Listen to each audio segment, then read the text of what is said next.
할렐루야, 오늘도 좋은 날입니다. 욥기 4장에서 5장까지 말씀 묵상입니다. 오늘은 함부로 판단하지 마세요 라는 제목으로 말씀을 나누도록 하겠습니다. 욥기는 총 42장이지만 세 부분으로 구성되어 있습니다. 서론 부분이 1장에서 3장으로 욥의 고난에 대해서 설명을 합니다.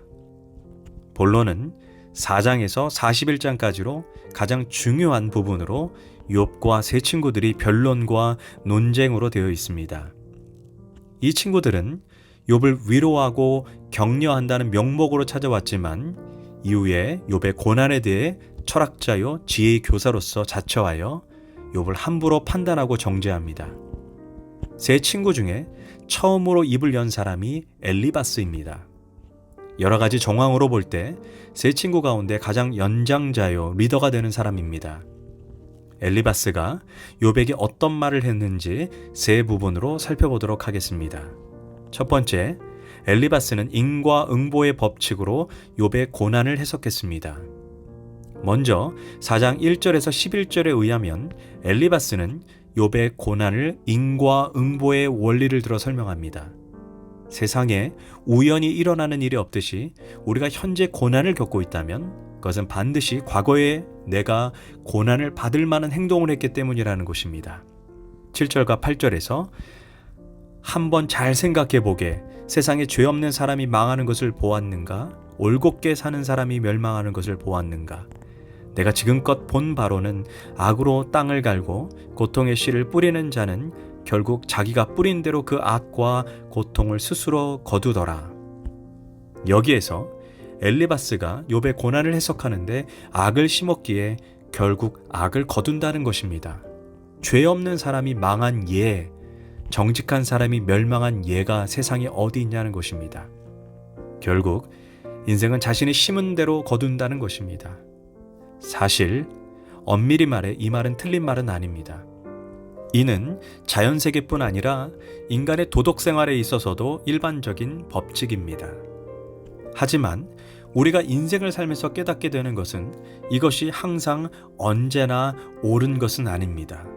때때로 선을 뿌렸는데 악의 열매를 거둘 수도 있고, 신앙과 경건의 씨앗을 뿌렸는데 고난과 죄악의 열매를 거둘 때도 있습니다. 욥의 경우가 그러합니다. 하나님은 욥에 대해 그는 온전하고 정직하며 하나님을 경외하여 악에서 떠난 자라고 했습니다. 그는 어디 하나 나무랄 데 없는 사람인데 순전히 사탄의 참소로 어이없이 재앙을 당하고 있습니다. 그래서 엘리바스가 말한 인과응보의 법칙, 심고 거두는 법칙은 욥의 경우에는 똑같이 적용될 수가 없습니다. 물론 자신의 잘못으로 인해 생긴 고난도 있지만 자신의 잘못과 상관없이 일어나는 고난의 신비도 있습니다. 9.11 테러 사건이 일어날 때 거의 대부분은 무고한 사람들이었습니다. 그들은 백주 대낮에 죽어야 할 이유가 없었습니다. 그래서 우리는 모든 것을 단순화해서 교회 안에서 여러 가지 고통을 받고 있는 분들을 향해 함부로 판단하고 정죄해서는 안 됩니다. 도리어 욥을 판단했던 엘리바스를 욥기 42장에서 하나님이 도리어 엘리바스를 책망하고 계신다라는 것입니다. 둘째, 엘리바스는 자기의 영적 체험에 근거해서 욥을 정죄했습니다. 욥기 4장 12절에서 5장 7절까지의 말씀을 보면 엘리바스는 자신의 신비한 체험을 말합니다. 한 번은 조용한 가운데 어떤 소리가 들려왔다는 것입니다. 그때 온몸의 뼈마디가 흔들렸으며 온몸의 털이 쭈뼛쭈뼛 섰는데 그때 한 영의 형상으로부터 하나님의 계시와 같은 말씀을 들었다는 것입니다. 그 음성은 인간이 하나님보다 의로울 수 없으며 사람이 창조주보다 깨끗할 수 없다는 메시지였습니다. 엘리바스가 욥에게 이 환상 체험을 말하는 의도는 욥, 너가 스스로 의롭다고 변론하는데 그것은 너의 착각이다라는 것입니다. 우리는 이 부분에 대해 단순히 엘리바스가 욥을 정죄하기 위해 가짜로 꾸며낸 이야기로 단언할 수는 없습니다. 누구든지 믿음이 깊은 사람은 하나님께서 주시는 신비한 음성을 들을 수도 있습니다. 그러나 우리가 또 한편 분별해야 하는 것은 아무리 그럴싸해 보이고 설령 예수님의 모습처럼 보인다 해도 모든 것이 올바른 영적 체험은 아닙니다.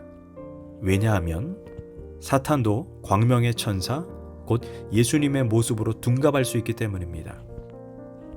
우리가 이것을 알 수 있는 것은 욥기의 마지막 장에서 하나님이 엘리바스가 한 말에 대해 잘못된 말이라고 정죄하고 있기 때문입니다.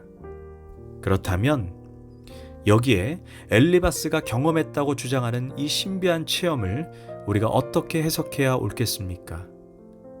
그 체험을 하나님이 승인할 수 없는 체험이라면 그 체험이 누구로부터 온 것일까요?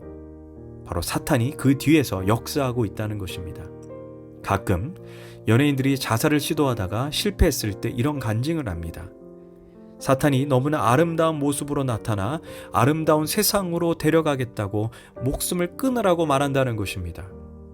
그래서 우리가 어떤 사람이 영적인 체험을 했다 해서 그 체험을 우리가 비판 없이 무분별하게 수용해서는 안 됩니다.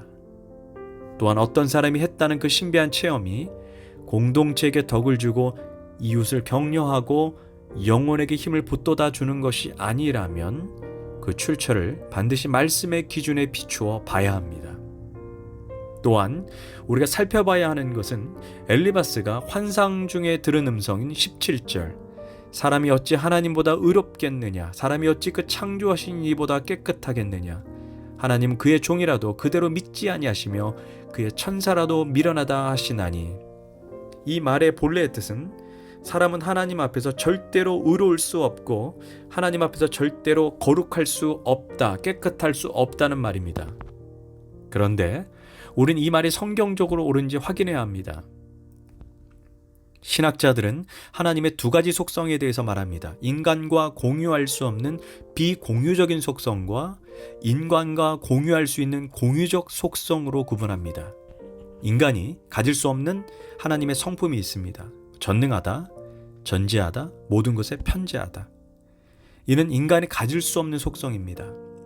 반면 우리가 하나님처럼 완전히 될 수는 없지만 어느 정도 하나님을 닮을 수 있고 나누어 가질 수 있는 공유적인 속성이 있습니다. 바로 거룩이고 그리고 성령의 9가지 열매입니다. 성경은 말합니다. 내가 거룩하니 너희도 거룩하라. 그런데 엘리바스의 환상체험에서 들은 음성은 인간은 거룩할 가능성, 깨끗할 가능성이 전혀 없다는 것입니다. 이는 성경과 대치되는 내용입니다. 아무리 맞은 소리 같아도 성경과 다르면 우리는 분별할 수 있어야 합니다. 셋째, 엘리바스는 욥의 고난을 하나님의 징계로 선고합니다. 욥기 5장 8절에서 27절을 보면 엘리바스는 자신의 말을 결론지어 말합니다.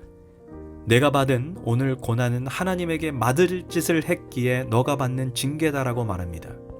엘리바스는 자신의 속마음을 보여줍니다. 17절 중반부에 욥 너는 전능자의 징계를 업신여기지 말지니라. 그러나 사실 우리는 욥이 죄로 인해 고난당하는 것이 아닌 줄 이미 알고 있습니다. 그래서 우리는 엘리바스처럼 남의 고통과 아픔을 쉽게 죄 때문이라고 해석하고 정죄해서는 안 될 것입니다. 기도하겠습니다. 고통받는 내 이웃에 대해 함부로 판단하고 정죄하는 어리석은 엘리바스 같은 사람이 되지 않게 하소서. 예수님의 이름으로 기도합니다. 아멘.